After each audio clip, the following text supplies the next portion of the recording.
नमस्कार। ईपीजी पाठशाला में आपका स्वागत है। मैं डॉक्टर विजया सत्ती दिल्ली विश्वविद्यालय से संबद्ध हिंदू कॉलेज में एसोसिएट प्रोफेसर हूँ। आइए आज पाश्चात्य काव्यशास्त्र के अंतर्गत अरस्तु के विरेचन सिद्धांत पर बातचीत करें। इस पाठ के अध्ययन के उपरांत आप विरेचन की सामान्य अवधारणा से परिचित हो सकेंगे, त्रासदी और विरेचन के आपसी संबंध से भी परिचित होंगे।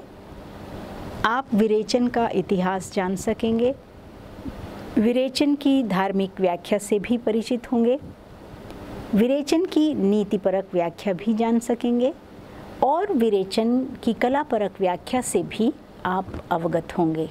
कैथारसिस या विरेचन सिद्धांत के प्रतिपादक ग्रीस के दार्शनिक और वैज्ञानिक अरस्तु हैं। अरस्तु प्लेटो के सबसे योग्य और प्रिय शिष्य माने जाते हैं। कहा जाता है कि अरस्तु की प्रतिभा से प्रभावित होकर प्लेटो ने कहा था, मेरे विद्यापीठ के दो भाग हैं, एक शरीर और दूसरा मस्तिष्क। मेरे अन्य सभी छात्र शरीर हैं और अरस्तु मस्तिष्क हैं। अरस्तु ने काव्य और नाटक से जुड़े हुए कई सिद्धांत दिए। अपने गुरु प्लेटो के कई सिद्धांतों में अरस्तु ने संशोधन भी किया। अरस्तु की कृतियाँ यूनानी अर्थात ग्रीक भाषा में लिखी गई हैं। यूनानी भाषा के बहुत सारे शब्दों की अर्थवत्ता या अर्थ छटा अंग्रेजी में यथावत व्यक्त नहीं हो पाती। उदाहरण के रूप में मिमेसिस शब्द को देखा जा सकता है। अंग्रेजी में अनुदित होने पर इसे इमिटेशन कहते हैं, लेकिन विद्वानों का मानना है कि यह मिमेसिस का सटीक अनुवाद नहीं है। यूनानी शब्द मिमेसिस के भाव अंग्रेजी का यह शब्द ठीक से व्यक्त नहीं कर पाता। काव्यशास्त्र से जुड़े अरस्तु के सिद्धांतों में काव्य और अनुकरण, त्रासदी की अवधारणा और विरेचन का सिद्धांत प्रमुख हैं। सर्वप्रथम अरस्तु ने ही त्रासदी का विवेचन किया। अरस्तु के अनुसार विरेचन अर्थात भावों का शुद्धिकरण किसी भी त्रासदी का उद्देश्य होता है। अरस्तु का मानना था कि स्वास्थ्य के लिए जिस प्रकार शारीरिक मल का निष्कासन और शोधन जरूरी है, उसी प्रकार मानसिक मल का निष्कासन और शोधन भी आवश्यक है। मनुष्य के मन में जो विविध भाव होते हैं, जैसे ईर्ष्या, द्वेष, लोभ, मोह, क्रोध और क्रूरता आदि, ये मानसिक विकार भी मनुष्य को मानसिक रूप से अस्वस्थ कर देते हैं। स्वस्थ रहने के लिए इन मनोभावों की मात्रा का संतुलन भी जरूरी होता है। अरस्तु ने विरेचन का सिद्धांत चिकित्सा शास्त्र से ग्रहण किया था। विरेचन भारतीय चिकित्सा पद्धति आयुर्वेद का एक पारिभाषिक शब्द है और कैथारसिस यूनानी चिकित्सा शास्त्र का एक पारिभाषिक शब्द है। अरस्तु ने अपने प्रसिद्ध ग्रंथ पोएटिक्स में त्रासदी के संदर्भ में विरेचन का जिक्र किया है। विरेचन का सामान्य अर्थ होता है भावों का शुद्धिकरण। हिंदी में इसका अनुवाद रेचन, विरेचन तथा परिष्करण शब्दों के रूप में किया गया है, लेकिन इनमें विरेचन शब्द ही सर्वाधिक प्रचलित है। आइए अरस्तु के विषय में थोड़ा जानें। अरस्तु का जन्म मकदूनिया के स्तगिरा नामक शहर में हुआ था। उनके पिता यूनानी सम्राट फिलिप के राजवैद्य थे। उन्होंने शारीरिक कष्टों के निवारण के लिए औषधि द्वारा विकारों को उभार कर उनका शमन होते देखा था। संभवतः विरेचन के सिद्धांत की प्रेरणा अरस्तु ने अपने पिता से प्रभावित होकर ही ली हो। अरस्तु का पालन पोषण सुसंस्कृत, संपन्न और अभिजात परिवेश में हुआ था। विद्वानों का मानना है कि उनकी इस परवरिश की छाप उनके व्यक्तित्व पर भी पड़ी। उन्हें शारीरिक सुख सुविधा के अवसर तो मिले ही, साथ ही साथ एक प्रकार का मानसिक अनुशासन भी मिला। शायद इसीलिए प्लेटो के विद्यापीठ में उनकी प्रतिभा के साथ साथ उनका आभिजात्य भी चर्चा के केंद्र में रहा। माना जाता है कि यूनान की प्रगति के पीछे अरस्तु और उनके ज्ञान का बहुत बड़ा योगदान था।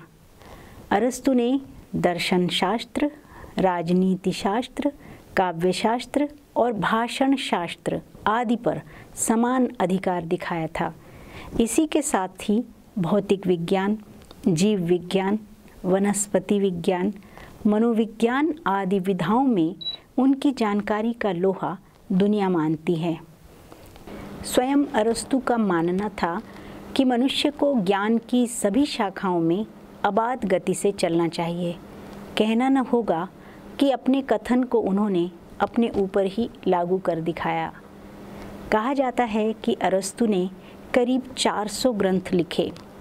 दुर्भाग्य से उनके अधिकतर ग्रंथ आज उपलब्ध नहीं हैं। उनके प्रसिद्धतम ग्रंथ का यूनानी नाम पेरीपोएटिकेस है।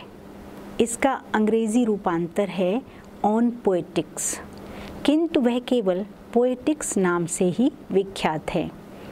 1000 से भी अधिक वर्षों बाद पेरीपोएटिकेस विस्मृति के गर्भ से निकलकर विद्वानों के सामने आया।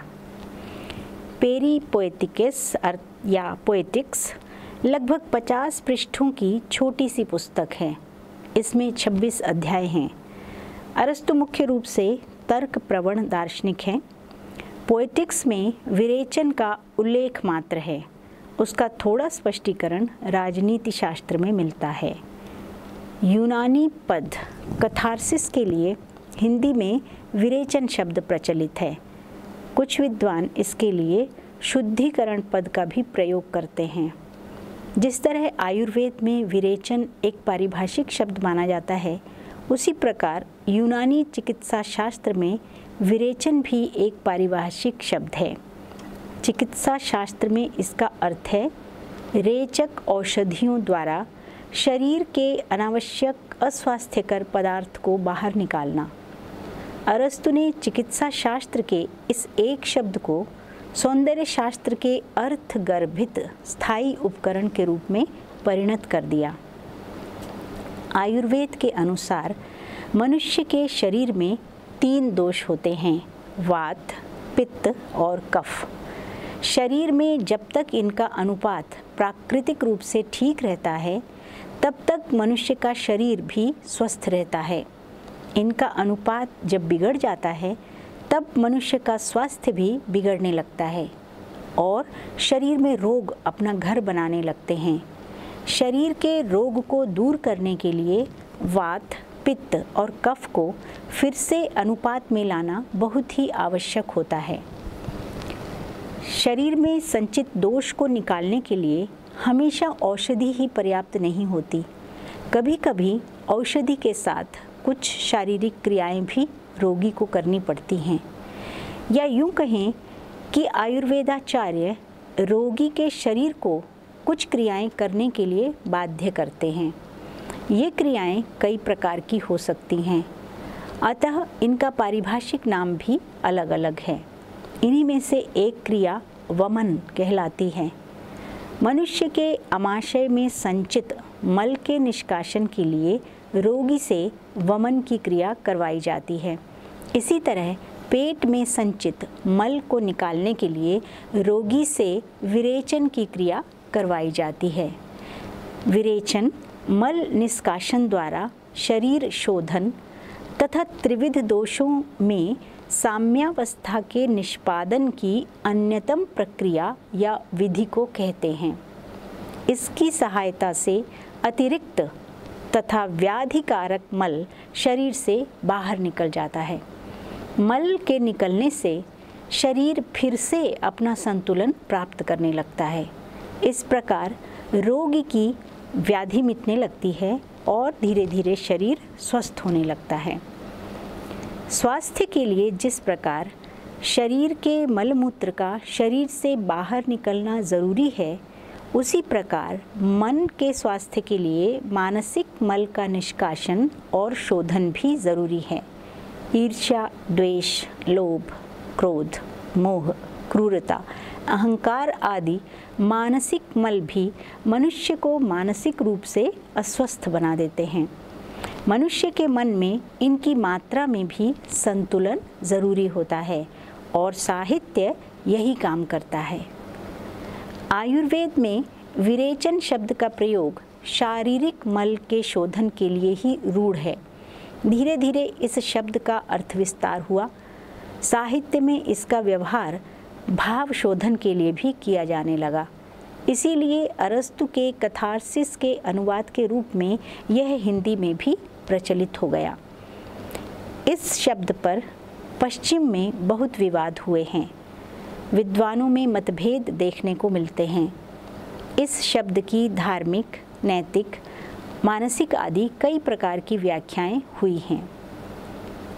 कैथार्सिस या विरेचन मूलतः अरस्तु द्वारा दिया गया शब्द भी नहीं है। यह बहुत ही पुराना शब्द है। प्लेटो ने भी अपने चिंतन में इस शब्द का व्यवहार किया। अरस्तु ने इसमें एक नया अर्थ भरने की कोशिश की है। इस नए संदर्भ में इस शब्द की भंगिमा और भाव ही बदल गए। कैथार्सिस या विरेचन शब्द अरस्तु के पोएटिक्स में सिर्फ एक बार आया। इस शब्द का प्रयोग अरस्तु ने त्रासदी के प्रभाव के प्रसंग में किया। पोएटिक्स के 6ठे अध्याय के आरंभ में अरस्तु ने त्रासदी की परिभाषा देते हुए लिखा, त्रासदी किसी गंभीर, स्वतःपूर्ण तथा निश्चित आयाम से युक्त कार्य की अनुकृति का नाम है, जिसमें करुणा तथा त्रास के उद्रेक द्वारा मनोविकारों का उचित विरेचन किया जाता है। अरस्तु ने विरेचन शब्द की अलग से कोई व्याख्या नहीं की है, अतः विभिन्न भाष्यकारों ने इस शब्द की अलग अलग व्याख्याएं की। लंबे समय तक यह माना जाता रहा कि भावों के विरेचन अथवा शोधन के द्वारा त्रासदी अथवा दुखांतक नैतिक प्रभाव उत्पन्न करता है। यदि हम देखें तो मालूम होता है कि विरेचन शब्द का प्रयोग अरस्तु ने मूलतः 2 अर्थों में किया है। पहला, त्रासदी विवेचन के प्रसंग में। इसमें उन्होंने कहा कि त्रासदी भय और करुणा के भावों का विरेचन तभी पूरा करती है जब उसमें औदात्यपूर्ण गंभीर कार्यों का अनुकरण हो, उसके विविध भागों में आनंदप्रद भाषा का आवश्यकतानुसार प्रयोग किया गया हो, अनुकरण अभिनय या कार्य के रूप में हो और उसमें भय और करुणा को उत्तेजित करने वाली ऐसी घटनाओं का समावेश हो जिनसे इन भावों का विरेचन संपन्न हो सके। विरेचन का दूसरा उल्लेख अरस्तु ने अपने ग्रंथ पॉलिटिक्स में किया। वहाँ वे कहते हैं कि धार्मिक उन्माद के नृत्य और संगीत के द्वारा भी भावों का विरेचन होता है। अरस्तु के काव्यशास्त्र में विरेचन की चर्चा न तो नैतिक अर्थ में हुई है न धार्मिक अर्थ में। वहाँ का संदर्भ मानसिक या भावात्मक है, साथ ही कलात्मक भी। अरस्तु ने त्रासदी का उपयोग मनोविकारों की शुद्धि के लिए किया तथा त्रासदी को एक मनोवैज्ञानिक औषधि की तरह मान्यता दी। अरस्तु की यह धारणा है कि त्रासदी के संपर्क से विरोधी भाव नष्ट हो जाते हैं और क्षुब्ध भावों में संतुलन स्थापित होता है। उनके परिष्कार से आनंद मिलता है। अरस्तु बताते हैं कि त्रासदी भावों की शुद्धता और परिष्कार से व्यक्ति और समाज में नैतिक प्रभाव उत्पन्न करती है। त्रासदी दुख की कथा होती है, किंतु वह केवल दुख कथा नहीं है। उस दुख के साथ कुछ ऐसे प्रसंग जुड़े होते हैं जिनका आभास या स्वप्न में भी जिनकी कल्पना त्रासदी नायक को नहीं होती। संकट काल में विपत्ति उन लोगों द्वारा लाई गई हो जो परम विश्वास पात्र हों, निकट संबंधी या मित्र हों, जिन पर त्रासदी नायक का अगाध विश्वास हो कि वे ऐसा कर ही नहीं सकते, लेकिन ऐसा होने पर जो विस्मय या आश्चर्य का भाव उत्पन्न हो, अर्थात जो नहीं होना चाहिए वह घटित हो रहा हो, महान त्रासदी एवं त्रासदी नायक उसी भाव से जन्म लेते हैं। आज भी शेक्सपियर के नाटक जूलियस सीजर में छुरे के अंतिम प्राणलेवा प्रहार पर सीजर की यह उक्ति मुहावरे के रूप में दोहराई जाती है, दाउ टू ब्रूटे अथवा यू टू ब्रूटस। यद्यपि ब्रूटस सीजर का परम मित्र था, इस वाक्य खंड में आश्चर्य भी है और विस्मय भी। साथ ही मित्रता पर सीजर के अंधविश्वास की चारित्रिक कमजोरी भी है, जिसे सीजर जीवन पर्यंत नहीं समझता और जब समझने का मौका आता है तब तक पानी सिर के ऊपर से गुजर चुका होता है। सामान्यतः शत्रु विपत्ति उत्पन्न करते हैं, लेकिन जहाँ मित्र विपत्ति उत्पन्न करते हैं वहाँ हमारा विस्मित हो जाना स्वाभाविक है। भय और करुणा के प्रसार के लिए इससे बेहतर प्रसंग नहीं हो सकता। संक्षेप में, त्रासदी किसी श्रेष्ठ नायक द्वारा ऐसे कार्य का संपादन है जो उसे अप्रत्याशित घटनाओं में डालती हुई अंततः अनपेक्षित अंत की ओर ले जाती है, और जहां वह अपने किए पर न पछता सकता है न उसे सुधार सकता है। इस विपत्ति के बीज नायक के चरित्र के एक दोष में निहित होते हैं। बीज रूप में निहित यह दोष नायक को बराबर अग्रेषित करता है, उसके विनाश पर भाग्य भी हंसता है। ऐसे समय पर वह अनजाने में वह सब कुछ बोलता है जो दर्शकों को उसके अंत की सूचना देते हैं।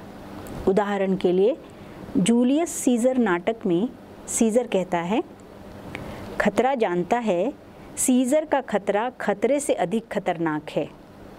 यह अतिशय आत्मविश्वास ही उसे ले डूबता है, भाग्य उस पर हंसता है। यह हंसी भय और करुणा से भावों को प्रक्षालित करती है।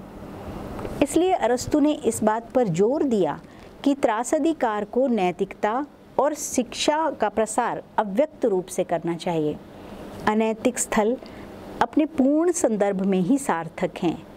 कवि न तो खुल्लम खुल्ला नैतिक आदर्शों का प्रचारक हो सकता है और न आध्यात्मिक विचारों का प्रवर्तक ही।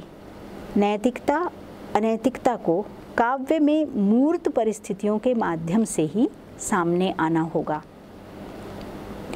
अरस्तु ने सबसे पहले विरेचन की कलात्मक व्याख्या की। इस शब्द को नया अर्थ देकर काव्य और कला के क्षेत्र में लागू किया। प्लेटो ने विरेचन या कैथारसिस की व्याख्या करते हुए कहा था कि सभी दुख सुखमयी वासनाओं का विरेचन या शुद्धिकरण ही वास्तव में सत्य है।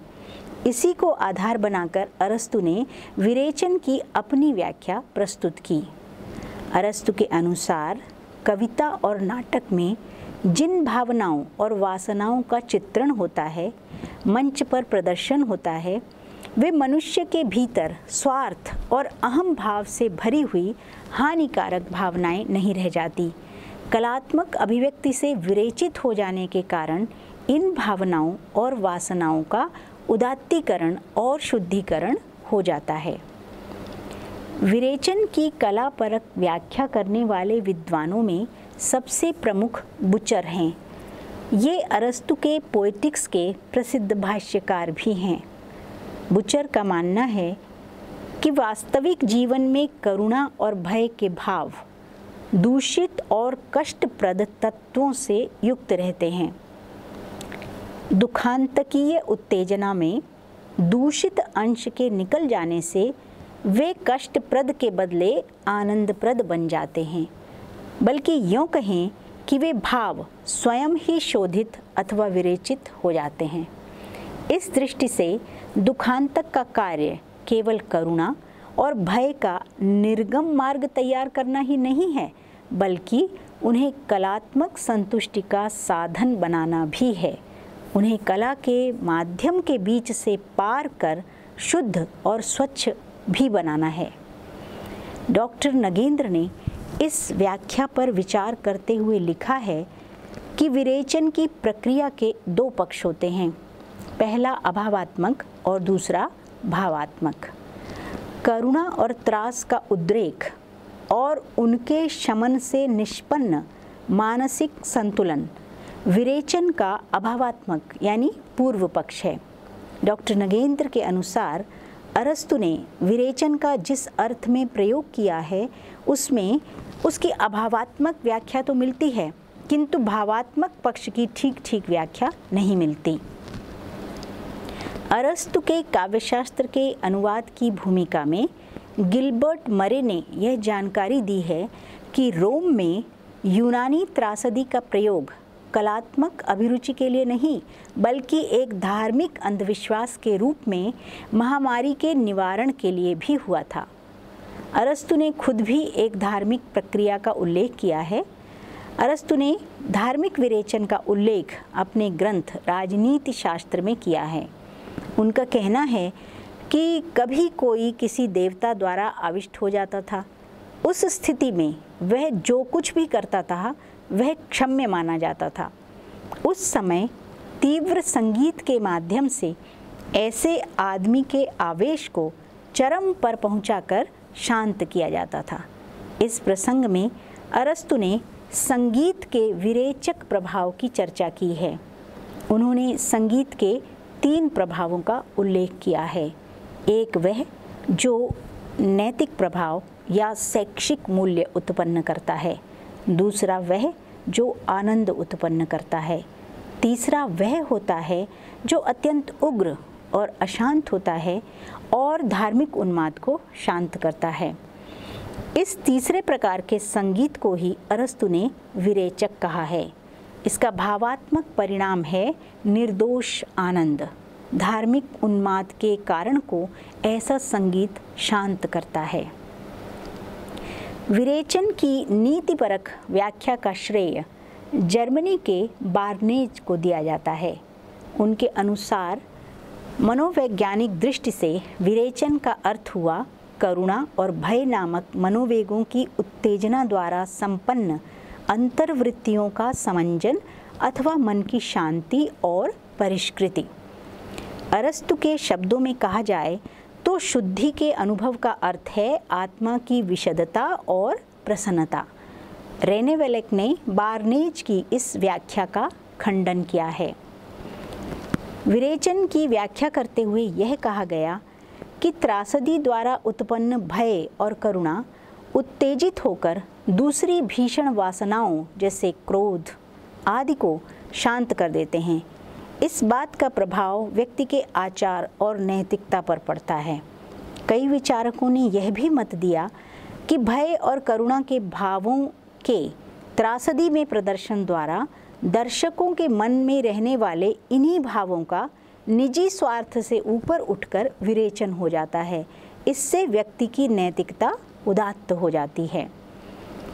विरेचन से अरस्तु का ठीक ठीक अभिप्राय क्या था, यह पता न होने के कारण विरेचन की कई व्याख्याएं हुई।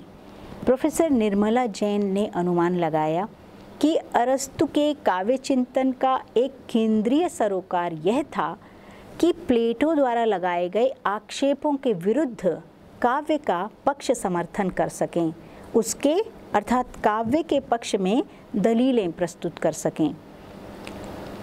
करुणा और भय मन को सुख देने वाले भाव नहीं होते। फिर कविता और नाटक में आने के बाद ये भाव दर्शक या पाठक को आनंद कैसे देते हैं, इस मत पर काफ़ी वाद विवाद चला। अरस्तु ने भी इस प्रश्न का कोई ठीक ठीक जवाब नहीं दिया।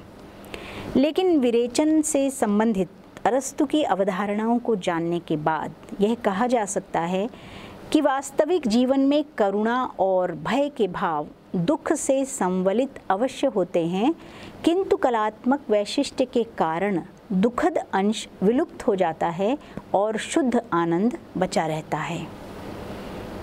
शोधन या विरेचन का साहित्यिक स्वरूप क्या हो, इस पर अरस्तु चुप हैं। अपने लेखन में कहीं भी उन्होंने इसका कोई संकेत नहीं किया।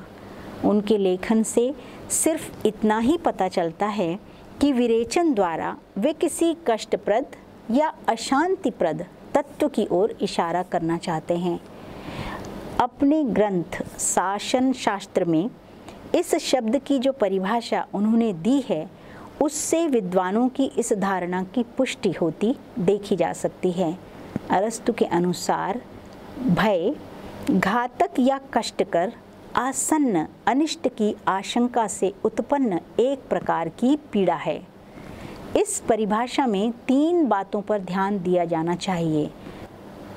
पहली यह कि अनिष्ट ऐसा हो जो घातक प्रतीत होता हो, दूसरी यह कि वह आसन्न हो, और तीसरी यह कि उसका प्रभाव हम पर ही पड़ने वाला हो। इसी तरह करुणा घातक या कष्टकर अनिष्ट से उत्पन्न एक प्रकार की पीड़ा है जिसका संबंध ऐसे व्यक्ति से होता है जो वस्तुतः उसका पात्र नहीं होता। अपने ऊपर या किसी आत्मीय के ऊपर इस अनिष्ट के निकट भविष्य में घटित होने की हमें आशंका बनी रहती है। यह भी अरस्तु ने कहा। मानना चाहिए कि अरस्तु के अनुसार करुणा और भय दोनों ही पीड़ादायक हैं। त्रासदी या काव्य हमारे इन्हीं भावों का विरेचन करने की कोशिश करते हैं। अरस्तु का कहना है कि वस्तुतः भावों का दमन हितकर नहीं, हानिकर है। उन्हें दमित करने के बदले संतुलित रखना वांछनीय और आवश्यक है। दुखांतक भावों का उद्रेक करता है, वह उद्रेक स्थायी नहीं होता, किंतु भावों में सामंजस्य और संतुलन आता है। मन एक प्रकार की आनंदप्रद विश्रांति का अनुभव करने लगता है। इससे भावात्मक रुग्णता दूर होती है। यह व्याख्या होम्योपैथी के अनुकूल है, जिसका सिद्धांत है समः समम शमयति। करुणा और भय के भाव उद्रिक्त होकर मन में विद्यमान करुणा और भय का शमन कर देते हैं, जिससे मन पहले की अपेक्षा अधिक स्वस्थ हो जाता है। वास्तविक जीवन में करुणा और भय के भाव दुख से ही संवलित होते हैं, किंतु कलात्मक प्रक्रिया के वैशिष्ट्य के कारण दुखद अंश विलुप्त हो जाता है और शुद्ध आनंद बचा रहता है। विरेचन से केवल भावनात्मक शांति ही नहीं मिलती, बल्कि भावों का परिष्कार भी होता है, भले ही वह अस्थायी हो। डॉक्टर नगेंद्र का कथन है कि सफल त्रासदी का चमत्कार मूलतः रागात्मक है। यह विरेचन प्रक्रिया द्वारा भावों को उद्बुद्ध करती है, उनका समंजन करती है और इस प्रकार आनंद की भूमिका प्रस्तुत करती है। यही विरेचन सिद्धांत की महत्वपूर्ण देन है। यदि ऐसा न होता तो त्रासदी केवल भावों को विक्षुब्ध करके छोड़ देती और प्रेक्षक समय और धन खर्च करके त्रासदी देखने क्यों जाते। हालांकि कई लोगों ने इस पर भी प्रश्न उठाया है। देवेंद्रनाथ शर्मा का मत है कि दुखांतक देखने के बाद ऐसा तो होता नहीं कि क्लेशकर भावों से मनुष्य हमेशा के लिए मुक्त हो जाए। यदि ऐसा होता तो नाटक नैतिक सुधार का सर्वोत्तम साधन बन जाता, जेलों की जगह नाट्यशालाएं ले लेती। इसलिए कहना चाहिए कि विरेचन से स्थायी भाव परिष्कार तो नहीं होता, पर तात्कालिक अवश्य होता है। यही विरेचन की सार्थकता है। कहना उचित होगा कि अपनी कमियों और क्षमताओं के साथ विरेचन सिद्धांत पाश्चात्य काव्यशास्त्र को अरस्तु की